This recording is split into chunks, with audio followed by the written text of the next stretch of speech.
So hello guys, nata diri sa Conching. Finally mga Kalaminions. Mana ko tong nag-request na feature na ko sa Conching. Ato na i-feature ang the original Conching native chicken by ug mao ni manglungkab taon sa mga sudan dire karon. Tama ni. Alright, tanawa na sila ana. Yes. Oh, na pala. Oh, taong. Oh, kana. Oh, sa Danaw ron man. Oh, gilang may problema. So pansit, ginabot. Oh, namikin torta. Ilaw ning torta ninyo? 100 only. 100 ko na mo sa kahiwa. Oh, adubaw. So mao ni atong kuan, humba, kuan, iskabitsi, paklay. Oh, paklay. O kani atong kuan long kabon jud. Inuna ni Conching ko no. Tinula manok Bisaya. Tinula, humot yung tinulang manok. O, basta manok Bisaya gali, Conching na. Dapat oh, puchero. Oh, balbacoa. Uy, balbacoa, kalami. Panglagay sa tubod. Alright. Kanding. Kanding. Yes. Kani kanon na ni. Rice na dia puso. So, unsa man mong oras sa mga breeders Conching ka? 8 sa buntag, hantod? 10. Oh, 10 sa gabi, bay. So napay mga crab meat dire. Upan pa o kani mga isda na sinugba. Ug of course ang ilang ano tawag ani? Of course ang native chicken nila na inasal. So sa Conching gali bay. Maayo ni kalimti ilang manok. Ana guys, so na manatag panglungka ginabit mga una ta. Sama na. Bisita niya mo dress Conching ha, dress road 6 bay. Yun okay ah. Ano na balbacoa bay. Tanaw hapit ang piskan. Kalami. Alright, pampabata bro. Pampabata.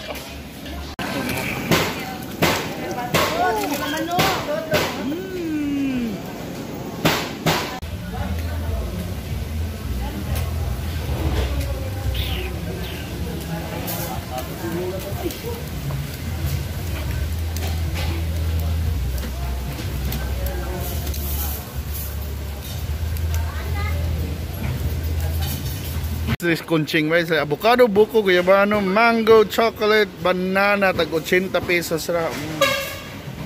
Napigi pinyato diri bray. So unsa may flavor na karon miga? Ay guyabano, buko shake, mango, cookies and cream. Alright, so mao na bay, tag 80 bay. So perfect yun kina na drink while na mukaon kag tinuwa bay.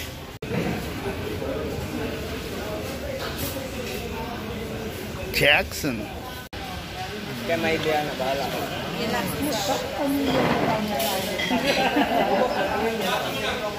Ano na yung lunch bay? Ano na? Oh, chon late. Lechon, manok. Of course, kanon. Oh, sabaw. Oh. Ay. Happy na minangaon pero kumuanhi mo dire ayun mo kalimot og order og kanang native lechon manok, native chicken or ilang tinrol. So mga na mi excited na dito sa kong lunch kasi you know when it comes to native food one of the best kidding local food dire ang Conchings right? So it's been a while so finally katong ningon na ganahan na mo feature ko sa Conchings finally nakabalik ta guys and Around pa. Enggak melutup. Ano ba? Kalami. Bay.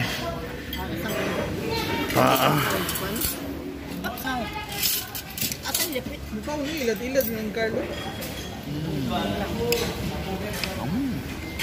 Kami kay tasty kay bay.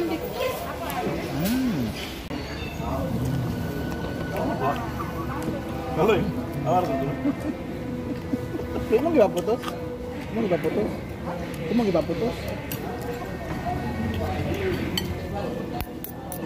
Ayaw daw niya bay. Sayang. What a bee?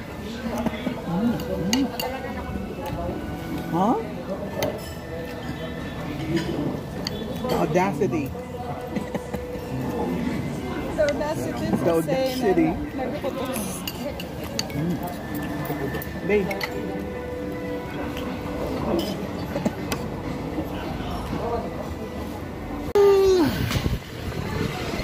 Mga unta.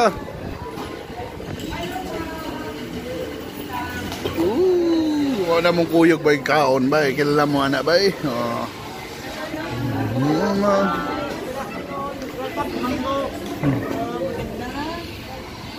Popon. O, saan yung anak?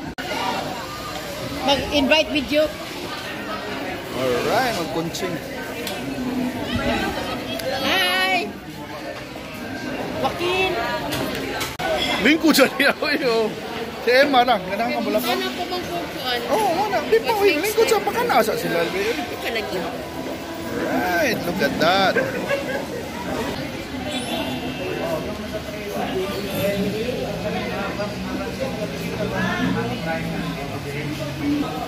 So by timing kayo, ang akong kadungan rin kaon ng mga pamilya ni Isko Moreno, sila Ma'am Dynee Domagoso, si Joaquin, o ipang sa kaanak.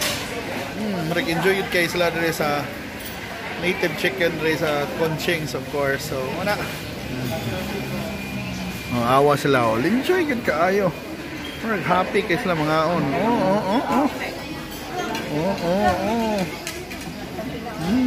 Yung puso. Parang, di ba na? Aura ka dyan. So it's the first time na mukhaon siya puso ba ito? Alright. Nila mo si Joaquin. First time na kumain ng puso. Bring it enough. That's the rice. You eat like that. I'm not sorry. How you bite it? You bite it. Oh my God. Bring it enough pa. Why? You're scaring me. I'm gonna get you. First time ko na kumain ni Francis ng puso. Kahit wala ka na ng plato. Wala. Wala plato. Barbecue, walang plato. Nagpuso for the first time si Francis. Bye. Oh. So how do you find the food daw? Oh, this place is actually my favorite restaurant here in Cebu. Every time I come here and I have sponsors who would take me for lunch or dinner, they would take me to a good, to a hotel, but I would really prefer coming here. And if ever... The chicken here is special. We don't have this in Manila. So, diba? So why would I have something I can always get from in Manila? Dito ako. Masarap eh. Dibita, tama. Tapos, if we're going to Manila naman, what do you recommend na kakainan namin? Oh my God. Actually, Na dapat namin tikman. oo nga, madami. But I'm really into Chinese food eh. So when I'm in Manila, I go to East Ocean. It's a really good Chinese restaurant. Tapos in Tondo, meron kami kinakainan doon. Kung tawagin namin lechon kawali. Tapos merong tumbong na sabaw. Oh, yun. Yes. Tapos pwede kang dumiretso sa Kalami yun. Meron naman the best halo-halo ng Tondo. Lahat yan sa Ugbo. Alright. Madaling ma-research yan. I-google nyo lang. Yeah, tapos nandyan yun sa vlog ni Yorme, di ba? O, vlog yun, yung tumbong soup. Tsaka pag kami after mo pa-uminom, masarap pumunta doon. Para Well, bago ka umuwi. Ayun, thank you po. How do you find the food here in Cebu? Okay, it's really good food po. Tapos when we go to Manila, saan mo ma-recommenda na dapat namin kainan mga Cebuanos, na dapat namin tikman? Punta kayo sa Tondo, sa may Ugbo. Hanapin po yun. Tsaka kumuha kayo ng kamto. Kamto ha, yan. Tikman nyo yan. Oh, hasta liog, wapa sa iluwa, bay, tanawa. Liog nini. Wala, tanawa ra good. Oh, tanawa ra, basta liog, lingaw. So mana bay, magpanilap yung Kalami, Conching bay sa ilang native lechon manok. Oh, di ba? Tapos Emma, okay kayo, lipay kayo. Oh, so ugos ikaw ng lechon manok na kung sa kamigo. Ayan mo sa ikaw. Thank you so much for watching, guys. Let's support our local eateries o dire. Like kali Conching bay, mga unta mong native chicken bay. Labi na wa na iisabong karon. Naway na ihawa na inyong manok, imuan na lang na pila Conching. Native chicken na lechon. So, thank you so much for watching. And I hope to see you sa pohon sa atong mga suri-suri kaon-kaon ug kuwan pa. Thank you so much for watching. Bye.